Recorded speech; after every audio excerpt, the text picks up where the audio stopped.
तो सेरीकल्चर से संबंध, सेरीकल्चर रेशम का विगत नहीं बताओ, याद है तो, नहीं तो कोई दिक्कत नहीं, बताइएगा।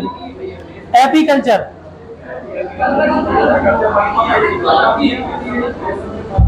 PC culture, floriculture, BT culture, बर्मी कल्चर, पोमो कल्चर, फलों का उत्पादन, ओलेरी कल्चर, सब्जियों का उत्पादन, हॉर्टिकल्चर, बागवानी से संबंधित है, एरोपोटिक्स, हवा में पौधे का उत्पादन, हाइड्रोपोनिक्स, जल में पौधे का उत्पादन। ठीक है, विभिन्न क्रांतियां हैं कृषि संबंधी, उनको भी ये देख ले रहा है। हरित क्रांति का संबंध है खाद्यान्न उत्पादन से, श्वेत क्रांति का संबंध है दुग्ध उत्पादन से, नीली क्रांति का संबंध है मत्स्य उत्पादन से, भूरी क्रांति का संबंध है उर्वरक उत्पादन से, रजत क्रांति का संबंध है अंडा उत्पादन, पीली क्रांति तिलहन उत्पादन, कृष्ण या काली क्रांति पेट्रोलियम उत्पादन या बायोडीजल उत्पादन, लाल क्रांति टमाटर या मांस उत्पादन, गुलाबी क्रांति झींगा मछली उत्पादन, बादामी क्रांति मसाला उत्पादन, सुनहरी क्रांति फल उत्पादन, सुनहरी क्या है, फल उत्पादन, अमृत क्रांति नदी जोड़ो परियोजना, गोल क्रांति आलू उत्पादन, स्वर्ण क्रांति बागवानी फसल, खाकी क्रांति चमड़ा उत्पादन, क्या है, चमड़ा उत्पादन। ठीक है, ये हो जाएगा। इसी क्रांति में एक चीज और नोट कर लीजिएगा, हरित क्रांति के बारे में थोड़ा सा डिटेल पढ़ लेना है। ओके, हरित क्रांति की जो हरित क्रांति शब्द है ये किस महोदय के द्वारा दिया गया है। ठीक है, और हरित विश्व में हरित क्रांति का जनक, हरित क्रांति का जनक, भारत में हरित क्रांति का जनक,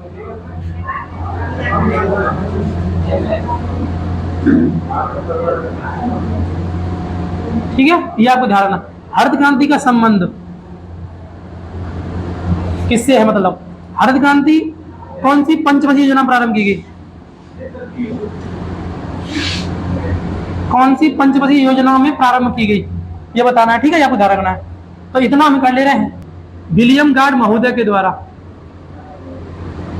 विलियम गार्ड महोदय के द्वारा क्या हुआ है, हरित क्रांति शब्द दिया गया है। ठीक है, क्रांति का जनक Norman Borlaug, Norman Borlaug, Norman Borlaug जो यूएसए संबंधित है, यूएसए। पहले ये इनका जन्म मैक्सिको में हुआ है, मैक्सिको में। ठीक है, ये फिर कहाँ चले गए थे, फिर चले गए थे यूएसए में। यूएसए से इन्होंने क्या किया था, है ना, इसको नियंत्रित किया था। नॉर्मन बोरलॉग कहाँ माने जाएंगे, यूएसए।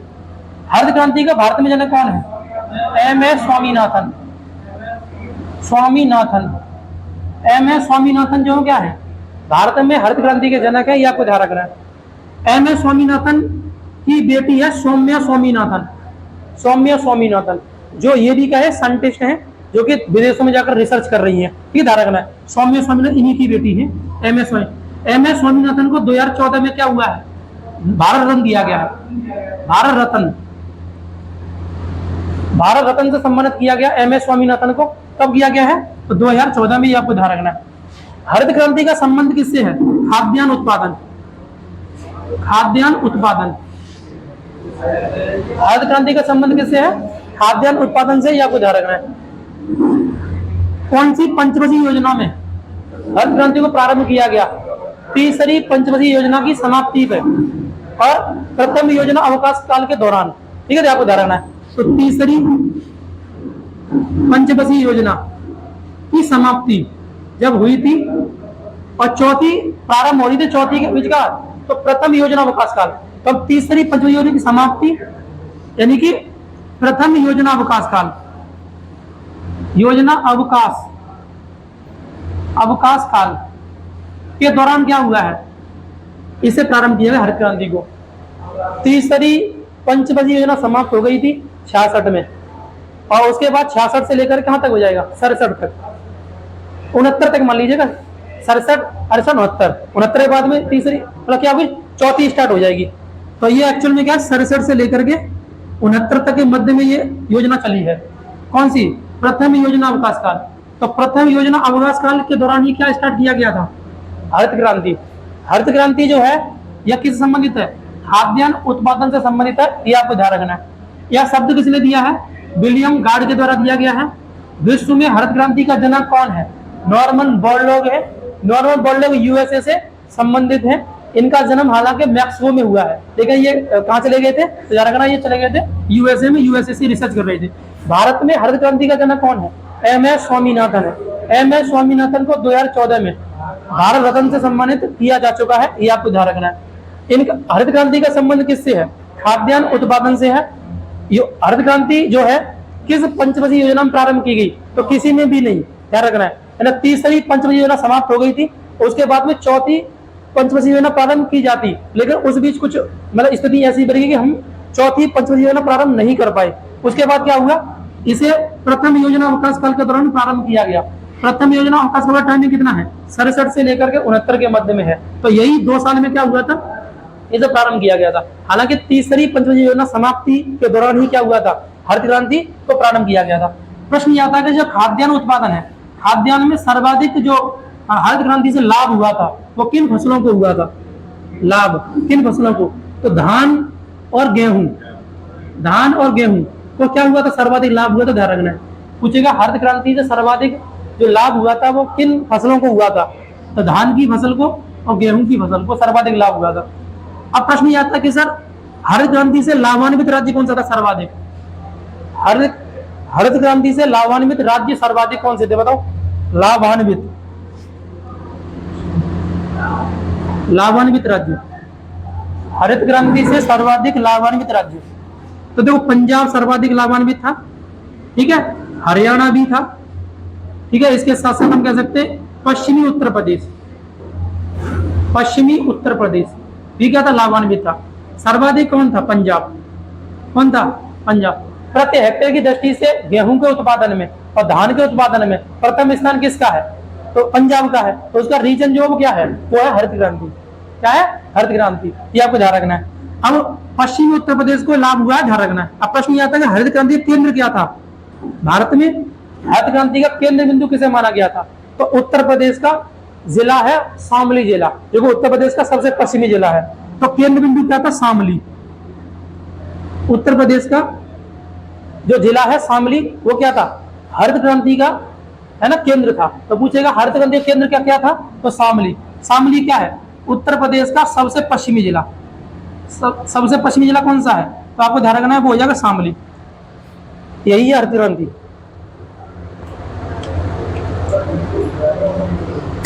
गेहूं की पैदावार, धान की पैदावार को बढ़ा दिया था किस क्रांति के दौरान, तो हरित क्रांति के दौरान।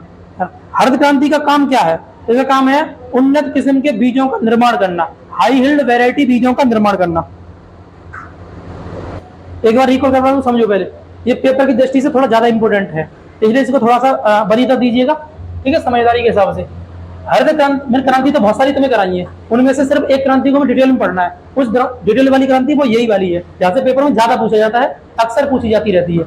हरित क्रांति जो शब्द है ये विलियम गार्ड के द्वारा दिया गया, ये आपको ध्यान रखना है। हरित क्रांति, विश्व में हरित क्रांति का जनक कौन है, नॉर्मन बोरलॉग है, ये यूएसए से संबंधित है, ये आपको ध्यान रखना है। भारत में हरित क्रांति का जनक कौन है, एम.एस. स्वामीनाथन है। एम.एस. स्वामीनाथन को 2014 में भारत रत्न से सम्मानित किया जा चुका है, ये आपको ध्यान रखना है। हरित क्रांति का संबंध किससे संबंधित है, तो खाद्यान्न उत्पादन संबंधित है। खाद्यान्न उत्पादन देखा जाए खाने योग्य फसलें होती है, जैसे धान और गेहूं। तो इस हरित क्रांति से सर्वाधिक लाभ किन फसलों को हुआ है, 2, धान की पैदावार को और गेहूं की पैदावार को। अब प्रश्न यहाँ पे आता है कि इसे प्रारंभ किया गया था पंचवर्षीय योजना के दौरान, किस पंचवर्षीय, तो तीसरी पंचवर्षीय योजना समाप्त हो गई थी, उसके बाद क्या हुआ था, चौथी पंचवर्षीय योजना प्रारंभ होनी चाहिए थी, लेकिन उस समय हमारे पास इतना पैसा नहीं था, इसलिए क्या हो गया, चौथी हम प्रारंभ नहीं कर पाए। तो हमने क्या किया, हमने 67 से 69 तक कोई योजना प्रारंभ नहीं की, जिसे हम क्या बोलते हैं, प्रथम योजना अवकाश काल। तो प्रथम योजना अवकाश काल के दौरान ही क्या किया गया था, हरित क्रांति को प्रारंभ किया गया था, ये आपको ध्यान रखना है। तो पूछेगा हरित क्रांति प्रारंभ हुई थी तीसरी पंचवर्षीय योजना की समाप्ति के बाद में, और प्रथम योजना अवकाश काल के दौरान ही क्या हुआ था, हरित क्रांति प्रारंभ की गई थी, ध्यान रखना। इससे लाभ होने के राज्य कौन कौन से हैं, पंजाब है, हरियाणा है, पश्चिमी उत्तर प्रदेश है। हरित क्रांति का भारत में केंद्र क्या था, शामली। शामली क्या है, उत्तर प्रदेश का सबसे पश्चिमी जिला, उत्तर प्रदेश का क्या है, सबसे पश्चिमी जिला है, ये आपको ध्यान रखना, केंद्र बिंदु के हिसाब से हम इसे कर लेंगे। तो हरित क्रांति में बस इतना ही हो जाएगा, ठीक है। और हरित क्रांति करता क्या है, तो उन्नत किस्म के बीजों का निर्माण करता है, उन्नत किस्म के बीजों का निर्माण, बीजों का निर्माण। इसका मुख्य HYV बीज बनाता है। मतलब जैसे तुमने देखा होगा आजकल गेहूं जो है, गेहूं अक्टूबर नवंबर में बोया जाता है और मार्च अप्रैल में काट लिया जाता है, लेकिन आगे हो सकता है कि गेहूं अक्टूबर नवंबर में नहीं, हो सकता है उसकी कोई किस्म ऐसी बनाती जाए जो गर्मियों में गेहूं क्या हो जाए, उत्पादन हो जाए, ऐसा कुछ किस्म बन जाए। जैसे तुमने मक्का है, मक्का 12 मासी हो गई है, अब कैसे हो गई, वो उसका रीजन है वो हरित क्रांति। हरित क्रांति से क्या हुआ, HYV हाई हिल्ड वेराइटी बीज, यानी उन्नत किस्म के बीजों का निर्माण करके उसकी पैदावार को हम बढ़ा देते हैं, और क्या हो जाता है, और उससे क्या है, नए नए बीजों का निर्माण हो रहा है, जो हम कभी भी किसी भी सीजन में हम इसे क्या कर सकते हैं, प्रयोग में ला सकते हैं। तो वही हो जाता है हाई हिल्ड वेराइटी। दो भाग कौन कौन से हो सकते हैं, एक भाग कर लीजिएगा व्यवसायिक फसल कर लो। व्यवसायिक, व्यवसायिक का मतलब होता है नगदी फसल, नगदी फसल यानी कैश, कैश क्रॉप, ठीक है। एक होती है खाद्यान्न फसल, क्या होती है, खाद्यान्न, अंदर मतलब फूड क्रॉप, क्या बोल देंगे, फूड क्रॉप। दो फसलें हैं, अब बस यही तुम्हें चूज करना है। तो प्रश्न पेपर में यही बना देता निम्नलिखित में से कौन सी फसल खाद्यान्न है और कौन सी जो है नगदी है, ये आप देखना। तो नगदी फसल में 3-4 फसल आप कर लीजिए, डिटेल आप पढ़ लीजिएगा। देखो नगदी फसल कौन कौन सी आ सकती है, चाय कैसी फसल है, नगदी फसल है। मतलब कॉफी कैसी फसल है, नगदी फसल है। जूट कैसी फसल है, जूट नगदी फसल है, जूट। तंबाकू कैसी फसल है, नगदी फसल है, कैसी है, नगदी। गन्ना कैसी फसल है, नगदी फसल है। आप इसको डायरेक्ट खा सकते हो, एक बार गन्ना को तो खा भी सकते, तंबाकू, जूट, कॉफी, चाय, अरे नगदी व्यवसाय के रूप में ज्यादा की जाती है, हालांकि उपभोग भी हम लोग ज्यादा कर लेते हैं, इसको चीज हो जाती है। तो ये 4-5 फसलें जो है ना आपको याद कर लेनी है, ये चाय, कॉफी, जूट, तंबाकू और गन्ना। चाय, कॉफी, जूट, तंबाकू, गन्ना, ये सब कैसी फसल है, नगदी फसल है। जो तुम डायरेक्ट खेत से उगाओ और डायरेक्ट उसे थोड़ा सा मॉडिफाई करके और खा लो, तो वो कैसी फसल हो जाती है, वो होती है खाद्यान्न फसल है। खाद्यान्न फसलों में तो कौन कौन सी फसल हो जाएंगी खाद्यान्नों में, तो गेहूं, चावल, बाजरा, दालें, समझ में नहीं आ रहा, ये सभी फसलें कैसी हो गई, ये सभी फसलें कैसी हो जाएंगी, खाद्यान्न फसलें, कैसी हो जाएंगी, खाद्यान्न फसलें।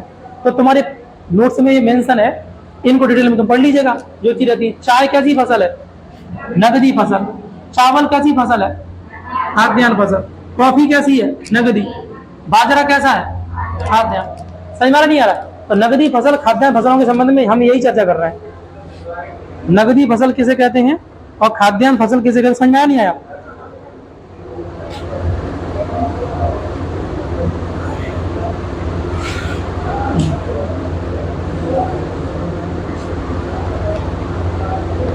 ओके, जैसे चाय के बारे में कुछ चीज पढ़ लीजिएगा। चाय का उत्पादन सर्वाधिक भारत में कहाँ होता है, चाय का उत्पादन सर्वाधिक होता है असम में, सर्वाधिक भारत के हिसाब से, ठीक है ध्यान रखना। दुनिया के हिसाब से सर्वाधिक कहाँ होता है, दुनिया में चाय का उत्पादन सर्वाधिक कहाँ होता है, श्रीलंका।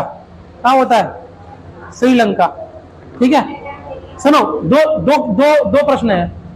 चाय का उत्पादन सर्वाधिक होता है भारत में, पूरी दुनिया में भारत में सर्वाधिक उत्पादन है, सर्वाधिक उत्पादन।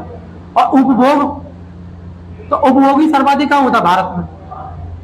उत्पादन भी सर्वाधिक कहाँ है, भारत में, और उपभोग भी। और जितना हम उगाते हैं ना उतना पी भी जाते हैं, हमें बाहर भेज नहीं पाते, बेच ही नहीं पाते। तो दुनिया में सर्वाधिक चाय का उत्पादन भारत में होता है या भारत करता है। भारत में किस राज्य में सर्वाधिक होता है, असम में। किसमें होता है? असम में, ये आपको ध्यान रखना है। और उपभोग भी कौन कर लेता है? भारत कर लेता है, ठीक है, ध्यान रखना। देखिए चाय का निर्यात दुनिया में सर्वाधिक कौन करता है? तो वो करता है श्रीलंका। श्रीलंका यानी कि बेच देता है। पूरी दुनिया में सर्वाधिक चाय कौन सा देश बेचता है? तो बेचता है श्रीलंका। उत्पादन सर्वाधिक कौन करता है? भारत। उपभोग भी कौन कर लेता है? हमारे भारत का जो लोग है वो कैसा है? चाय पीने में नंबर 1 है। अगर हम अपन लोग की जिंदगी में देखा जाए 3-4 टाइम क्या चाय पी जाएंगे आराम से। अगर थोड़ा सा वक्त थोड़ा सा तुम्हारा क्या है ठीक ठाक हो तो कर लेते हैं, पी जाते हैं हम लोग। तो भारत चाय के उत्पादन में प्रथम नंबर पर है, उपभोग में प्रथम नंबर पर है, क्योंकि उपभोग ज्यादा कर लेता है इसलिए हम बेच नहीं पाता है। तो बेचने में नंबर 1 कौन है? श्रीलंका। दुनिया में सर्वाधिक चाय का बेचने में नंबर 1 कौन है? श्रीलंका। हालांकि उत्पादन सर्वाधिक भारतीय किस राज्य में होता है? असम में होता है। चाय में क्या पाया? थीन पाया जाता है। क्या पाया जाता है? थीन नामक पदार्थ पाया जाता है जो क्या कर देता है? जो थकान को दूर कर देता है। थीन क्या कर देता है? थकान। तो चाय पीने से क्या क्या दूर हो जाती है? थकान। क्या दूर हो जाती है? थकान। चाय के बारे में इतना कर लेना बस, क्या हो जाएगा। अब कॉफी की बात करते हैं। कॉफी उत्पादन प्रथम स्थान बताओ? कर्नाटक। कॉफी उत्पादन में प्रथम स्थान किसका है? कर्नाटक। कॉफी है, कॉफी उत्पादन में प्रथम स्थान किसका हो जाएगा? कर्नाटक। कॉफी को हम कहवा भी कहते हैं। क्या कहते हैं? कहवा। कहवा के नाम से भी जानते हैं, ध्यान रखना। कॉफी कहिएगा या कहवा, है ना, ये आपको ध्यान रखिएगा। विश्व में सर्वाधिक किस नगदी फसल की मांग है? विश्व में सर्वाधिक किस नगदी फसल की मांग है? कॉफी की। विश्व में सर्वाधिक सर्वाधिक किसकी मांग है? इन नगदी में बोल रहे हैं, कौन सी है? तो कॉफी। विश्व में सर्वाधिक किस नगदी फसल की मांग है? कॉफी की। किसकी मांग है? कॉफी की, ध्यान रखना है। कॉफी जो है ना, कॉफी में एक पदार्थ पाया जाता है कैफीन, और कैफीन क्या करता है? नींद को भगा देता है। कैफीन, कॉफी क्या पाया जाता है? कैफीन नामक पदार्थ पाया जाता है। कैफीन क्या कर देता है? नींद को भगा देता है। नींद। तो थकान है तो चाय पी लीजिएगा तो थकान दूर हो जाएगी। अगर मान लो नींद आ रही है बहुत ज्यादा तो कॉफी पी लीजिएगा तो क्या हो जाएगी? नींद। देखिए थकान और नींद दोनों आ रही है तो क्या करिए? दोनों को हमल लीजिएगा तो क्या हो जाएगी? थकान और नींद दोनों दूर हो जाएगी। तो दोनों स्थितियां आपके सामने है, या उधर। लेकिन देखना कॉफी और चाय मतलब बहुत ज्यादा अति नहीं करना है, एक लिमिट में पीना है तो कोई दिक्कत नहीं है। अब तुम बहुत ज्यादा अति करोगे तो क्या है? अति तो हमेशा ही बुरी होती है, हो जाएगा। कॉफी के निर्यात में नंबर 1 कौन है? निर्यात में तो ये ब्राजील। क्या है? ब्राजील दुनिया में। अब भारत में कौन हो जाएगा? तो भारत में हो जाएगा कौन? कर्नाटक। कौन सा? कर्नाटक है, ये आपको ध्यान रखना है। ब्राजील। ब्राजील जो है तो क्या कॉफी के निर्यात में पूरी दुनिया में नंबर 1 है। ब्राजील में एक बंदरगाह है, सेंट्रोस बंदरगाह। सेंट्रोस बंदरगाह किसके लिए प्रसिद्ध है? कॉफी निर्यात के लिए। सेंट्रोस बंदरगाह ब्राजील में कौन सा बंदरगाह है? सेंट्रोस।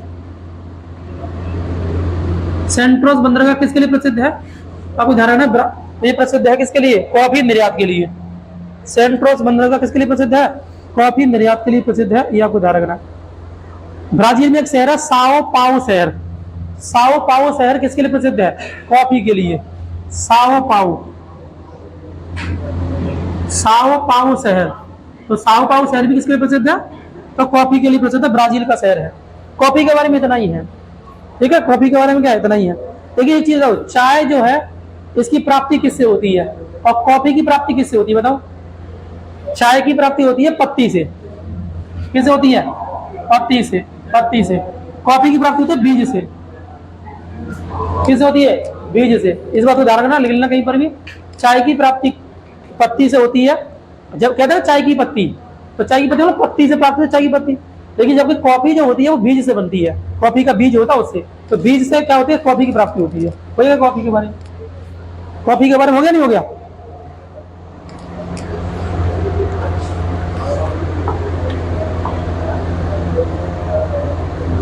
अब एक है, कर लीजिएगा, जो जूट है, जैसे जूट। जूट के बारे में कर लीजिएगा। जूट, देखो जूट उत्पादन में बताओ प्रथम स्थान किसका है? प्रथम स्थान है भारत का। दूसरा किसका है? बांग्लादेश। किसका है? बांग्लादेश का, ध्यान रखना। दूसरा, आप सभी लोग जानते हैं इसका उत्पादन होता कहां पर है? तो ये होता है गंगा और ब्रह्मपुत्र नदी का डेल्टा। ब्रह्मपुत्र नदी, नदियों का डेल्टा, किसके लिए प्रसिद्ध है? जूट उत्पादन के लिए। अब जानते जूट मतलब क्या? पटसन, और पटसन से क्या होता है? सूतरी बनते हैं। बोरे, बोरे किससे बनते हैं? जूट से तो बनते हैं। समझ में आ रहा नहीं आ रहा? तो जूट उत्पादन की जो दुनिया में कौन करता है? भारत और बांग्लादेश दोनों मिलकर करते हैं। गंगा नदी और ब्रह्मपुत्र नदी का डेल्टा दुनिया में सर्वाधिक किस चीज का उत्पादन कर देता है? जूट। तो जूट के लिए क्या चाहिए? पानी की आवश्यकता ज्यादा होती है, और पानी में क्या होता है? ये ढेंचा बोलते हैं, ढेंचा। तो ढेंचा के जो क्या होता है, बोला जो उसकी छाल होती है, ये किससे प्राप्त होता है? छाल से। ये पेड़ की छाल से प्राप्त होता है, जो पेड़ होता है उससे। आपसे भी बोलूं, क्या जूट जो है वो पत्ती से प्राप्त होता है, क्या बीज से प्राप्त होता है? नहीं, छाल से। वो छाल को हम क्या करते हैं? निकालते हैं। उसके बाद क्या होता है? जूट बनता है। बड़ी महंगी प्रोसेस होती है ये, बड़ी मुश्किल से क्या तैयार की जाती है। ठीक है, हो जाएगा। तो बोरों का निर्माण, सूत्रों का निर्माण, है ना, ये सब ये हो जाता है। ठीक है, ये प्राप्त किससे होता है? तना से। किससे प्राप्त होता है? तना या छाल से प्राप्त होता है। ध्यान रखना, तना या छाल से जूट। समझ में नहीं आया? तो तीन फसल होगी हमारी। ठीक है, जूट के संबंध में हो जाए। तंबाकू की बात करते हैं। तंबाकू, तंबाकू उत्पादन भारत में सर्वाधिक आंध्र प्रदेश में होता है। कहाँ होता है? आंध्र प्रदेश में। तो तंबाकू अनुसंधान केंद्र भी कहाँ पर है? आंध्र प्रदेश में। जो तंबाकू अनुसंधान केंद्र, ये मैं लिखवा दूंगा अभी लास्ट में। तंबाकू अनुसंधान केंद्र कहाँ पर है? आंध्र प्रदेश में, राजमुंद्री में है। कहाँ पर है? राजमुंद्री में है। तंबाकू में क्या पाया जाता है? तंबाकू में एक पदार्थ पाया जाता है, बताओ कौन सा पदार्थ है? निकोटीन। क्या पाया जाता है? निकोटीन। और निकोटीन क्या नशा होता है? निकोटीन में, निकोटीन, निकोटीन क्या होता है? नशा, मादक पदार्थ होता है। क्या होता है? तो तंबाकू खाने से क्या होता है? निकोटीन, मादक पदार्थ होता ही हो जाता है।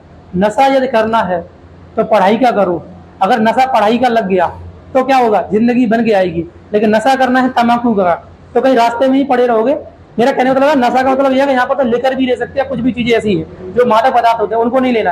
अगर नशा तुम्हें किसका हो जाए? पढ़ाई का, तो जीवन क्या है? नैया पार लगने वाली है, कोई तुम्हें रोकने वाला नहीं है। ठीक है, ध्यान रखना। समझ में आ गया? नहीं हो जाएगा। अब नेक्स्ट देखो, गन्ने की बात करें। गन्ना, गन्ना उत्पादन बताओ। यूपी। गन्ना उत्पादन प्रथम स्थान किसका है? यूपी का। यूपी के तराई क्षेत्र में सर्वाधिक क्या होता है? गन्ना। यूपी के तराई क्षेत्र में क्या होता है? सर्वाधिक गन्ना। समझ में आ रहा नहीं आ रहा? यूपी के तराई क्षेत्र में गन्ना। ठीक है, क्या हो गया? गन्ना उत्पादन में क्या है? सर्वाधिक कौन हो जाएगा? गन्ना हो जाएगा, मतलब क्या हो जाएगा? यूपी हो जाएगा। अब बताओ, चीनी की मिली सर्वाधिक कहाँ है? चीनी की मिली, मिली सर्वाधिक है बताओ? महाराष्ट्र में। तो चीनी उत्पादन प्रथम स्थान महाराष्ट्र का। चीनी उत्पादन प्रथम स्थान किसका है? महाराष्ट्र का। और गन्ना उत्पादन में उत्तर प्रदेश का। उत्तर प्रदेश में गन्ने की मिलें नहीं है। यह तुम मिलेगा सोरो, एटा का सोरो। सोरो में मिल है। देखो, जब कभी गंगा जी नहाने जाओ, कचला घाट पर जब जाते हैं लोग, तो बीच में ही पड़ जाता है सोरो। तो वहां पर देखो बहुत सारे ट्रैक्टर लेके गन्ने लेके खड़े रहते हैं, वहां पर एक मिल है। ऐसी मिलें उत्तर प्रदेश में कम है। उत्तर प्रदेश में चीनी का उत्पादन पूरे भारत में दूसरे नंबर पर आता है, जबकि पहले नंबर पर कौन आता है? महाराष्ट्र। देखिए, गन्ने उत्पादन में प्रथम नंबर पर कौन है? उत्तर प्रदेश। गन्ना का उत्पादन में प्रथम नंबर पर कौन हो जाएगा? उत्तर प्रदेश हो जाएगा। गोल्ड कहते हैं इसे। क्या कहते हैं? White gold. इसे व्हाइट गोल्ड के नाम से जानते हैं। कपास का उत्पादन, उत्पादन सर्वाधिक कौन करता है? गुजरात। दूसरा कौन करता है? महाराष्ट्र। कपास के लिए मिट्टी चाहिए, काली मिट्टी। क्या चाहिए? काली मिट्टी। कपास की प्राप्ति होती है बीज से। किससे होती है? बीज से। कपास की प्राप्ति किससे होती है? बीज से। ठीक है, ध्यान रखना है। कपास किससे प्राप्त होता है? बीज से होता है, ध्यान रखना है। और कपास का पौधा 200 दिन में, है ना, धूप लेकर खिल जाता है, ध्यान रखिएगा। इसे सफेद सोने के नाम से भी जानते हैं। भारत में सर्वाधिक कपास का उत्पादन गुजरात करता है, उसके बाद महाराष्ट्र करता है। कपास का उत्पादन कहाँ होता है? तो कपास उत्पादन होता है, ध्यान रखना है, तो गुजरात में, महाराष्ट्र। किस मिट्टी में होगा? काली मिट्टी में। किस मिट्टी में है? काली मिट्टी में है। यही नगदी फसलें हैं। ठीक है, नगदी होगी। ऐसे गेहूं के बारे में चावल कर लीजिएगा। गेहूं के उत्पादन में, गेहूं के उत्पादन प्रथम स्थान बताओ। गेहूं के उत्पादन में प्रथम स्थान तुम देखोगे तो पंजाब। प्रति हेक्टेयर की दृष्टि से, प्रति हेक्टेयर पंजाब क्या है, प्रति हेक्टेयर सर्वाधिक मतलब उत्पादन कर देता है। लेकिन ओवरऑल देखा जाए, ओवरऑल उत्पादन, ओवरऑल यूपी है, प्रति हेक्टेयर कम जमीन पर अधिक पैदावार दे देता है, वो कौन है, पंजाब है। देखिए बहुत ज्यादा जमीन है तो हम बहुत ज्यादा कौन देता है, तो यूपी देता है। गन्ना मतलब गेहूं के संबंध में ध्यान रखना है। गेहूं कैसी फसल है, खाद्यान्न फसल। गेहूं कैसी फसल है, खाद्यान्न। गेहूं जो क्या है, हरित क्रांति से सर्वाधिक लाभान्वित होने वाली फसल कौन सी है, गेहूं और धान है क्या, नहीं है आपको इधर गेहूं, तो गेहूं हो जाएगा। गेहूं की दुनिया में सबसे बड़ी मंडी बताओ कौन सी मंडी, दुनिया में सबसे बड़ी मंडी कहां पर है गेहूं की, कनाडा में, विनिपेग मंडी, विनिपेग मंडी। विनिपेग मंडी क्या, दुनिया की सबसे बड़ी मंडी है गेहूं की, जो कहाँ है, कनाडा में। विनिपेग मंडी कहाँ पड़ जाती है, कनाडा में। गेहूं की सबसे बड़ी मंडी कहाँ पर है, तो कनाडा में है। कनाडा में किस जगह, विनिपेग में। कहाँ पर है, विनिपेग में। ठीक है, गेहूं की सबसे बड़ी मंडी है अंतर्राष्ट्रीय गेहूं अनुसंधान केंद्र, ठीक है, धारा विनिपेग में है। ठीक है, धारा समझ में गया। गेहूं उत्पादन में दुनिया में प्रथम स्थान किसका है, चाइना का। किसका है, चाइना का है। गेहूं उत्पादन में प्रथम स्थान दुनिया में किसका है, चाइना का है। ये आपको ध्यान रखना है। गेहूं उत्पादन में दुनिया में प्रथम स्थान किसका हो जाएगा, चाइना का।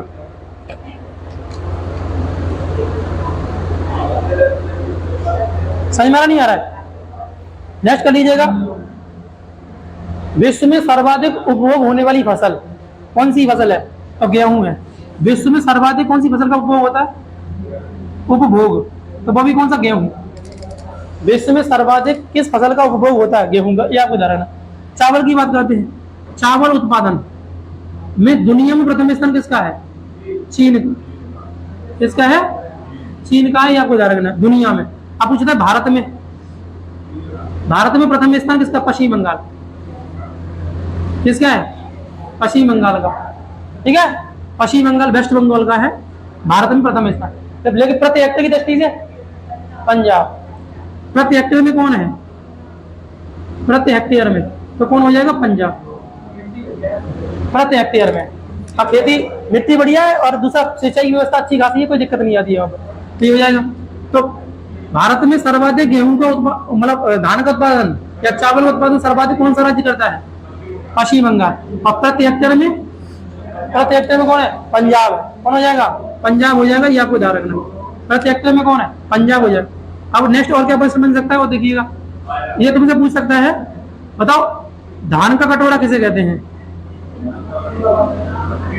छत्तीसगढ़ को। किसे कहते हैं, छत्तीसगढ़। धान का कटोरा किसे कहते हैं, छत्तीसगढ़। किस नदी बेसिन को, महानदी बेसिन। महानदी बेसिन, किस नदी बेसिन कहते हैं, महानदी बेसिन को धान कटोरा कहते हैं। ये आपको ध्यान रखना है, महानदी बेसिन। महानदी के बेसिन में क्या है, इजीली। कटोरे का मतलब ये होता है, कटोरे का मतलब क्या है, कोई ऐसी फसल जो इजीली उपलब्ध हो जाती है, उसे बोलते हैं कटोरा। तो ज्यादा मेहनत नहीं करनी पड़ती है। जैसे उत्तर प्रदेश में धान करोगे तो थोड़ा मेहनत करनी पड़ती है, नराई गुड़ाई सब कुछ करना पड़ता है। यहाँ पर क्या, एक बार बो दिया तो ज्यादा दिक्कत नहीं देखने की, बस सीधे पैदावार आएगी, सीधे देखिए काट लीजिएगा, तो वही धान कटोरा हो जाएगा। तो किस नदी द्वीप को धान कटोरा कहते हैं, किस नदी द्वीप को धान कटोरा, माजुली को। माजुली द्वीप को, माजुली द्वीप कहाँ है, असम में। कहाँ पर है, असम में। तो किस नदी द्वीप को धान कटोरा कहा जाता है, तो धारण है माजुली को। और किस राज्य को, छत्तीसगढ़ को। किस नदी बेसिन को, महानदी बेसिन कहाँ पर है, छत्तीसगढ़ में। कहाँ पर है, छत्तीसगढ़ में। और माजुली कहाँ पर है, माजुली असम में। माजुली कहाँ है, असम में है। ये आपको ध्यान रखना है। बताओ राष्ट्रीय चावल अनुसंधान केंद्र कहाँ पर है, राष्ट्रीय चावल अनुसंधान केंद्र, अनुसंधान केंद्र कहाँ पर है, कटक में। और कटक कहाँ है, उड़ीसा में। कहाँ पर है, उड़ीसा में। राष्ट्रीय चावल अनुसंधान केंद्र कहाँ हो जाएगा, कटक उड़ीसा में। कहाँ है, कटक उड़ीसा में। मतलब भारत में सबसे बड़ी धान की मंडी है, तो कौन सी हो जाएगी, कटक। कौन सी हो जाएगी, कटक हो जाएगी। आपको ध्यान रखना है। एक लो अंतरराष्ट्रीय, अंतरराष्ट्रीय चावल अनुसंधान केंद्र कहाँ, मनीला में। और मनीला कहाँ है, फिलीपींस। फिलीपींस की राजधानी का नाम क्या, मनीला। तो मनीला में क्या है, अंतरराष्ट्रीय चावल अनुसंधान केंद्र।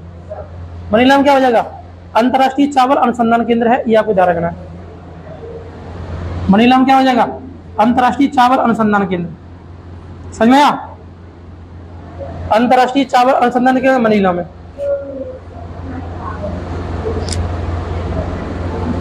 अंतर्राष्ट्रीय चावल अनुसंधान केंद्र कहाँ हो जाएगा? मनीला में। क्लियर?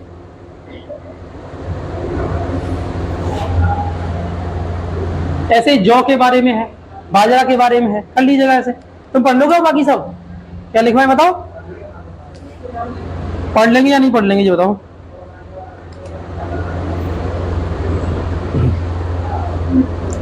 देखो शॉर्ट में, मतलब बाजरा उत्पादन प्रथम स्थान राजस्थान का है। वैसे पीछे इंडेक्स दिया नोट्स में, देखो उसे एक बार रीडिंग कर लेना बस। मेन फसल तो यही मैंने करा दी है। बाजरा उत्पादन प्रथम स्थान किसका है? बाजरा उत्पादन में राजस्थान का। ठीक है। दालों में मध्य प्रदेश का। और दाल में कौन सी? सोयाबीन में किसका है? मध्य प्रदेश का। सोयाबीन में किसका हो जाएगा? मध्य प्रदेश का। ठीक है। जौ में प्रथम स्थान किसका है? वो यूपी का। जौ में प्रथम स्थान यूपी का। मक्का में किसका है? कर्नाटक। मक्का में। ठीक है। कपास में गुजरात बताई दिए कपास वाला। मक्का में कौन है?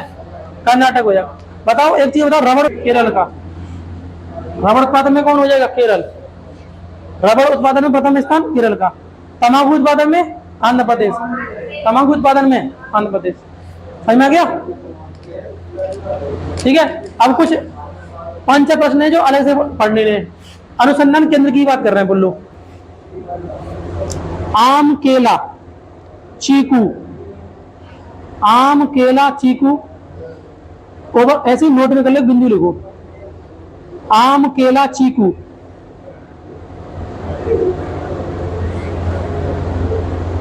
आम, केला, चीकू। खट्टे नींबू।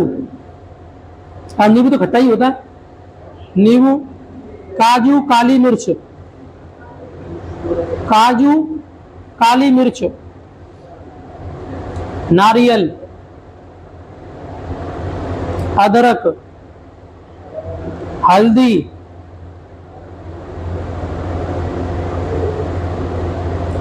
के उत्पादन में भारत का प्रथम स्थान है। के उत्पादन में भारत का विश्व में प्रथम स्थान है। भारत का विश्व में प्रथम स्थान है। भारत के कुछ प्रमुख कृषि अनुसंधान केंद्र। भारत के कुछ प्रमुख कृषि अनुसंधान केंद्र। तो अनुसंधान तो लिख ही रहे, शॉर्ट भी कर लो। सब क्या क्या लिखा हुआ? राष्ट्रीय या केंद्रीय? तो शॉर्ट भी कर लो। जैसे एक लिख लो पहले, एक सीधा, फिर एक में शॉर्ट शॉर्ट करके दे। यहां देखो, केंद्रीय चावल अनुसंधान केंद्र कहां पर है? कटक। केंद्रीय चावल अनुसंधान केंद्र। केंद्रीय चावल अनुसंधान केंद्र कहां है? कटक। कटक का उड़ीसा में हो जाएगा। अब समझो, देखो अब हर जगह केंद्रीय मन लगाना और अनुसंधान केंद्र मन लगाओ। क्या कर लेना है? सिर्फ उस फसल का नाम लिखो और सीधे तो ये है।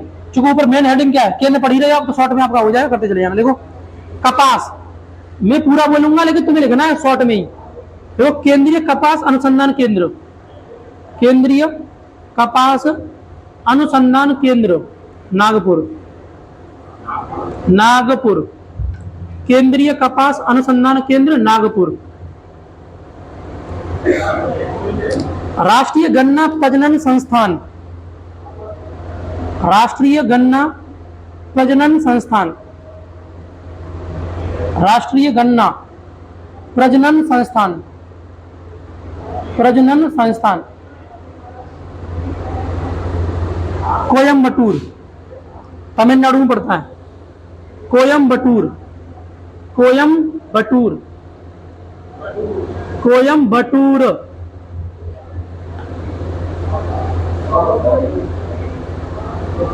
हैं?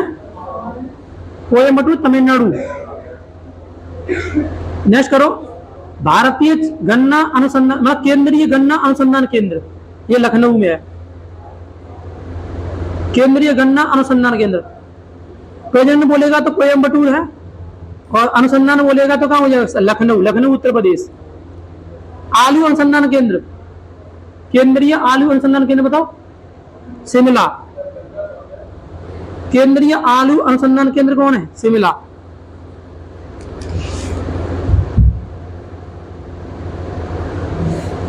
राष्ट्रीय चाय अनुसंधान केंद्र, राष्ट्रीय चाय अनुसंधान केंद्र जोरहट, जोरहट।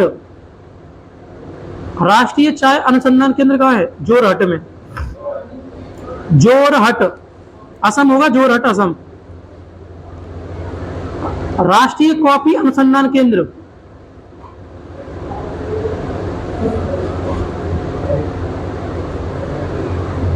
चिकमलूर, चिकमलूर, चिकमलूर कर्नाटक, चिकमलूर कर्नाटक। कॉफी कहां पर है? कर्नाटक, तो वहीं लगा देना, चिकमलूर कर्नाटक में।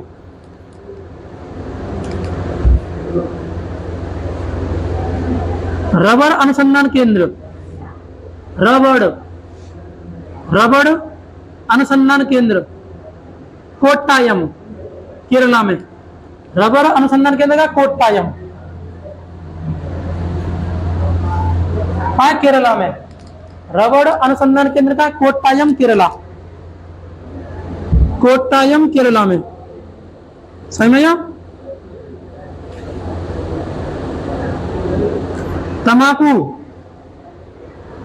राजमुद्री आंध्र प्रदेश, तंबाकू राजमुद्री आंध्र प्रदेश। केंद्रीय तंबाकू अनुसंधान केंद्र कहां हो जाएगा? राजमुद्री आंध्र प्रदेश।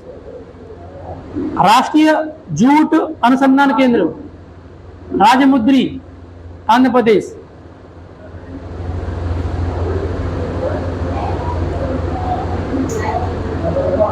जूट, राष्ट्रीय जूट अनुसंधान केंद्र बैरकपुर, पश्चिम बंगाल। बैरकपुर, मंगल पांडे सुना है नाम? मंगल पांडे ने बैरकपुर छावनी से ही विद्रोह किए थे, तो वही है जूट। तो राष्ट्रीय जूट अनुसंधान केंद्र बैरकपुर, बैरकपुर पश्चिम बंगाल। रेशम अनुसंधान केंद्र मैसूर, रेशम अनुसंधान केंद्र कहां है? मैसूर में।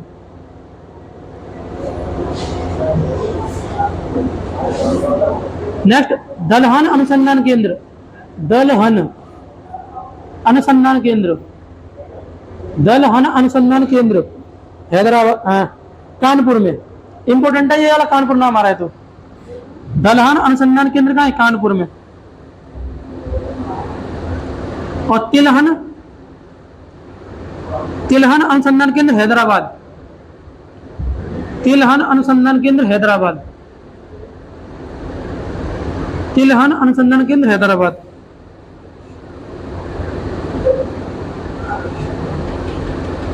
कृषि मौसम विज्ञान केंद्र पूना, कृषि मौसम विज्ञान केंद्र पूना।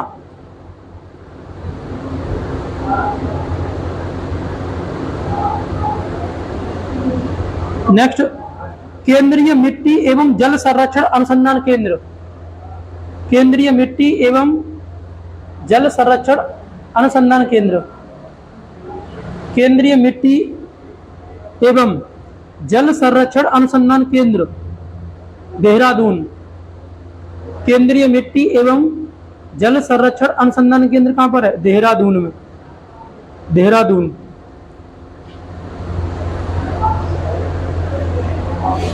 एक बार हैंड डाल लीजिएगा, लास्ट टॉपिक है कृषि का, ये वाला खत्म हो जाएगा फिर कृषि। ये देखो, सिंचाई के साधन।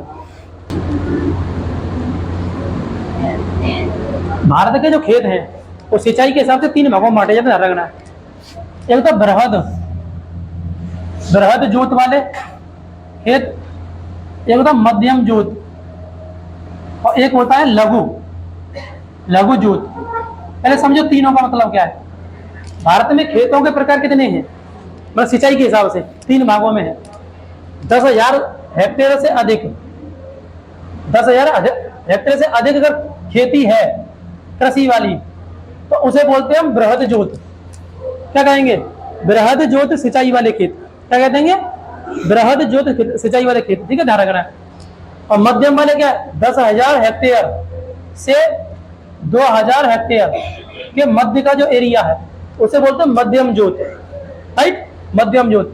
लघु जोत 2,000 हेक्टेयर से कम वाले जो भी खेत है मतलब जो सिंचाई के लिए उपलब्ध कराए जाते हैं वो कैसे हो जाएंगे, लघु जोत वाले। कैसे हो जाएंगे, लघु जोत। ये प्रश्न पूछा गया था कि भारत में सिंचाई के आधार पर जो खेतों को बांटा जाता है वो 3 भागों में, और उनके संबंध में 3 योजना चलती हैं। कौन कौन सी, बृहद जोत वाले, मध्यम जोत वाले, लघु जोत वाले। बृहद जोत किसे कहेंगे, जो 10,000 हेक्टेयर से अधिक हो उसे बृहद जोत कहते हैं। मध्यम 2,000 से लेकर के 10,000 के मध्य वाला एरिया क्या कहलाएगा, मध्यम। और जो 2,000 से कम हेक्टेयर है वो क्या कहलाएगा, वो कहलाएगा आपका लघु। क्या कहलाएगा, लघु। तो जो बृहद जोत वाले हैं इन पे इनकी जो सिंचाई होती है वो होती है बांध बना करके, बांध बनाकर किनकी सिंचाई होती है, बांध में तो पढ़ाती है ना, पढ़ाती है, पढ़ाई नहीं पढ़ाई, दुलहस्ती बांध, उकाई परियोजना पढ़ाते नहीं पढ़ाए थे, ये सारे राणा सागर, गांधी सागर, महाराणा प्रताप सागर, ये बताते नहीं बताए थे सारी चीज। तो बांध बनाकर, रिहंद परियोजना मतलब क्या है, 10,000 हेक्टेयर से अधिक अगर जमीन है खेती कृषि की, तो वहां पर क्या हुआ, बांध बनाकर क्या होता है, पानी रोक लिया जाता है और पूरे एरिया को उससे बांध से क्या होता है, पानी सिंचाई के रूप में दिया जाता है, जिसे बोलते हैं हम बृहद जोत। ठीक है, हो जाएगा। मध्यम की बात करें, नहर बनाकर, तो आप बताओ ना, हजारा नहर जा रही है ना, जा रही है। ये जो हेक्टेयर कितना है, 10,000 हेक्टेयर से लेकर 2,000 हेक्टेयर के मध्य में ये एरिया ध्यान रखना। जो इसके आसपास का एरिया होता है वो किससे संचित होता है, वो होता है मध्यम जोत से, यानी कि नहर बनाकर। किससे होता है, नहर। और जो खेत जहां पर नहर नहीं पहुंच पाती है, जहां पर बांध का पानी नहीं पहुंच पाता है, उनकी जो सिंचाई होती है वो होती है नलकूपों के द्वारा। किससे होती है, नलकूपों के द्वारा। किससे होती है, नलकूपों से। तो बताइए ना, तुम्हारे यहाँ पर अगर नहर का पानी नहीं पहुंच रहा है तो तुम्हारे खेतों की सिंचाई किससे होती है, नलकूपों से। तो तुम किस जोत में हो, सिंचाई में, देखा है लघु जोतों में। किसमें, लघु जोत कितना होता है, 2,000 हेक्टेयर से कम, क्या कहलाता है, लघु जोत। बृहद जोत किसे कहेंगे, 10,000 हेक्टेयर से अधिक। मध्यम जोत 10,000 से लेकर के 2,000 के मध्य का जोत क्या कहलाता है, मध्यम। समझ में आ गया। तो यही होता है, 1 हेक्टेयर में लगभग 4 बीघा होता है। तो ऐसे आइडिया लगा लिया और कितना क्या बैठ जाएगा। ठीक है,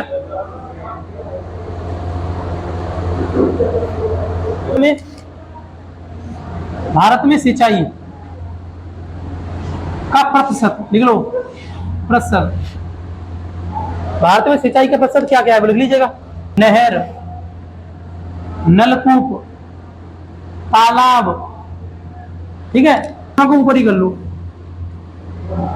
कुआं और तालाब। ये इनका परसेंट 32%, 31%। ठीक है, 32%, 31%। और जो कुआं है उससे 19%, तालाब से 8%। कुआं से 19% और तालाब से 8%। ये ध्यान रखना। यानी कि इसका मतलब ये हुआ कि भारत में सर्वाधिक जो मतलब सिंचाई है वो एक्चुअल में नलकूपों और नहर के द्वारा हो रही है। नलकूप, तो नलकूपों में कुआं भी इसमें सम्मिलित कर लेंगे, तो कुआं और नलकूपों के द्वारा। तो एक्चुअली में देखा जाएगा ओवरऑल इन दोनों को मिला लो। ये दोनों पद्धति का उत्तर भारत में, ये कहां पर है, उत्तर भारत। ये तालाब से सिंचाई कहां होती है, दक्षिण भारत में। तालाब सर्वाधिक किस एरिया, उत्तर भारत में तालाब आपको मिलते हैं, देखने को नहीं मिलते हैं। हमारे यहाँ क्या मिलता है, नल मिलेगा, नलकूप या कुआं मिल जाएगा। कभी कुआं भी खत्म बने जाते हो है ना लगभग, और तो समर लग जाते हैं, सीधे समर से पानी निकाल लेते। तालाब सर्वाधिक है दक्षिण भारत। दक्षिण भारत में भी किस राज्य में, तमिलनाडु में। तमिलनाडु में सर्वाधिक सिंचाई किसके द्वारा होती है, तालाबों के द्वारा। किसके द्वारा, तालाबों के द्वारा। और उत्तर भारत में कुआं, नहर और नलकूपों के द्वारा। लेकिन पूछा जाए पूरे भारत में सर्वाधिक सिंचाई किसके द्वारा होती है, तो जरा नलकूप और कुआं के द्वारा। देख लो कितना बैठ रहा है ये, 31% प्लस 19%। 50% जो भारत की सिंचाई है वो सिर्फ इन्हीं दो से होती है, नलकूपों से और कुआं से। समझ में क्या, ये स्थिति हो जाएगी।